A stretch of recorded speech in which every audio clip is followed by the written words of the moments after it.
Okay guys, so I got a 2006 Toyota Rav 4, just got the oil pan off. It was a huge endeavor. I've seen a lot of videos on how to get oil pans off, but of course the um, the actual moment where they get it off is never shown, and also just exactly how the hell you do it when the sealant binds so well. So what I figured out, and I haven't seen this mentioned. I've seen putty knives mentioned. I've seen screwdrivers mentioned. But the key for me was I went through the wheel well. As you can see, I was able to get to this edge, because it's still in engine. I've seen a lot of people working on their engines upside down, so it's a lot easier to work on. But what the key for me was to take a razor blade, really thin, extremely thin, work it in from the side here. I mean, this thing is, yeah, I'm not sure what the thickness is on the edge, but just extremely, extremely thin. Cut away all the sealant on the edge, as you probably see on yours if you're this far into it.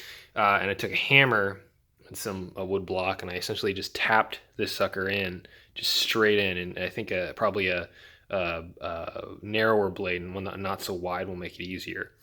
And I just tapped it in, and I almost pushed it all the way into the oil pan, and then I just kept increasing the thickness, and I went to a, a freaking pocket knife. Although you can use a putty knife or another razor blade that's just a little thicker. It's got a fine point, and I was able to get into the edge created by the little gap created by the razor blade as it tapered up and got more thick. I tapped this guy in.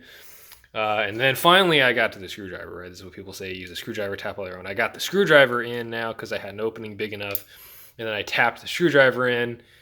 And then from there, the thing just popped right off. And sometimes the sealant's so aggressive, you have to do this in several places. But just that first step, just getting in there through the lip, was a huge pain in the ass. So the razor blade is an absolute must if you're trying to get your oil pan off and it's just stuck. So yeah, that's all I had. There's so many videos on this, but that was one little specific piece of advice that I didn't see. So I hope this is helpful. All right, take care, guys.